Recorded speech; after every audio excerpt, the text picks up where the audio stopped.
Hi, girls. I am truly happy you've decided to return to this space with me today. I put an immense amount of work and research into these scripts, diving deep into the hidden mechanics of human behavior to give you the psychological edge you deserve. So please, if you find these insights valuable, take a second to leave a like on the video. It really helps the YouTube algorithm recognize the weight of our community and share these tools with more women who are ready to reclaim their power. I also love hearing your reflections, so feel free to comment or ask anything below. I read every single word. Today, we are exploring a high-level strategy, the emotional leverage method. 1. The Great Deception, the myth of the logical man. We have been sold a lie for generations. Society tells us that men are the logical sex. We are told that if we want to change a man's mind, we need to present facts, build a case, and use rational arguments. But in the world of dark psychology and emotional intelligence, we know that logic is merely the clothing that emotion wears. No one, man or woman, makes a major life decision based purely on a spreadsheet. We make decisions based on how we feel, and then we use logic to justify those feelings to ourselves and others. If you try to move a man using logic, you are engaging with his ego. When you present a rational argument for why he should do something, he perceives it as a challenge. His brain goes into debate mode. He starts looking for counterarguments just to win the exchange. You might win the argument, but you will lose his cooperation. The emotional leverage method bypasses the debating mind entirely. It doesn't target his head, it targets his nervous system. It's about creating an emotional climate where the decision you want him to make is the only one that feels right to him. 2. The core principle, the pleasure-pain axis. Every human action is driven by two primary forces, the desire to gain pleasure and the desperate need to avoid pain. Emotional leverage is the art of strategically attaching these feelings to specific outcomes. Most women use emotional pressure, which is noisy and exhausting. Emotional leverage, however, is silent. It is about understanding his emotional currency.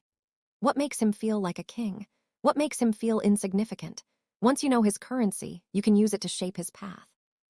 Think of yourself as the atmospheric architect of the relationship. You aren't telling him which way to go. You are simply making one path sun-drenched and beautiful, while making the other path cold, foggy, and uninviting. He will naturally choose the sun, believing it was his own brilliant idea all along. 3. Technique 1. The high-intensity validation anchor. The most powerful emotional currency for a man is the feeling of being uniquely capable and admired. To use this as leverage, you must create a validation anchor. Most people give compliments randomly, which devalues them. You will give them strategically. When he makes a decision that aligns with your vision, even a tiny one, you don't just say, thanks.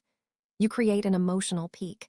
You describe exactly how his choice made you feel, using evocative, sensory language.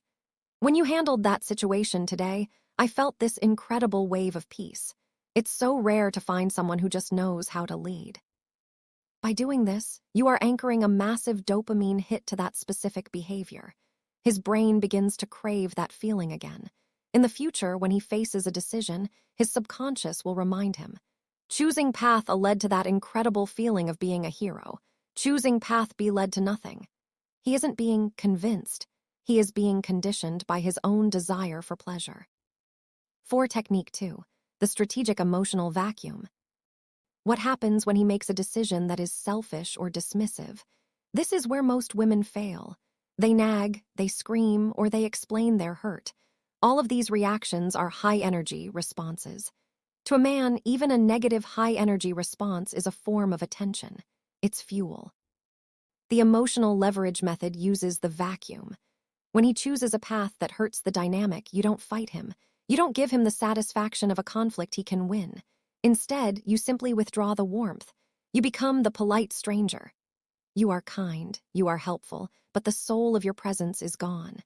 You are physically there, but emotionally, you are miles away. This creates a psychological void.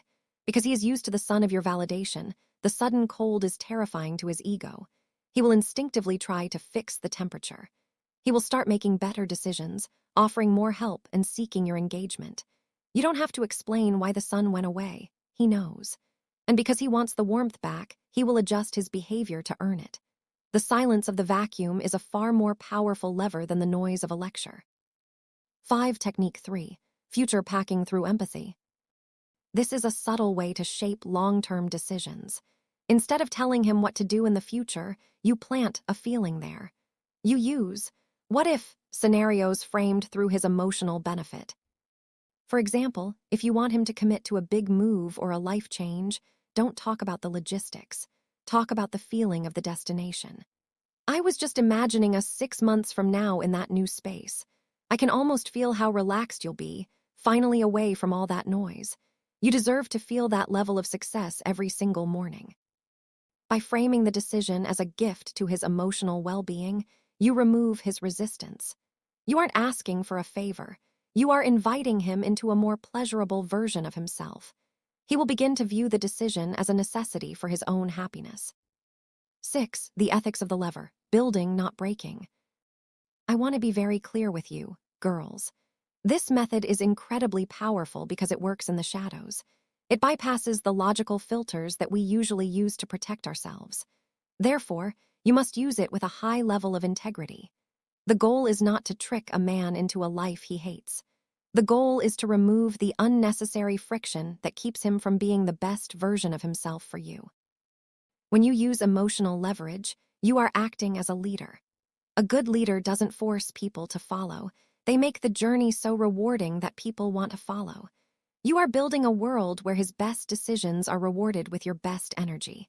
It is a cycle of mutual elevation. 7. Conclusion. The power of the silent architect.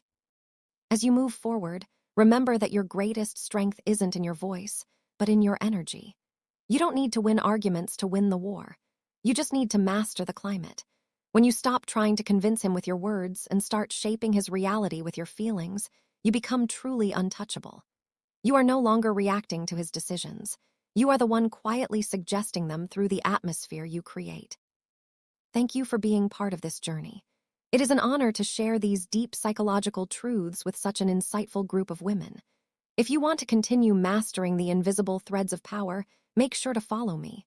I have many more surprises and high-level techniques planned for you in the future. Stay elegant, stay powerful, and never forget that you are the architect of your own world.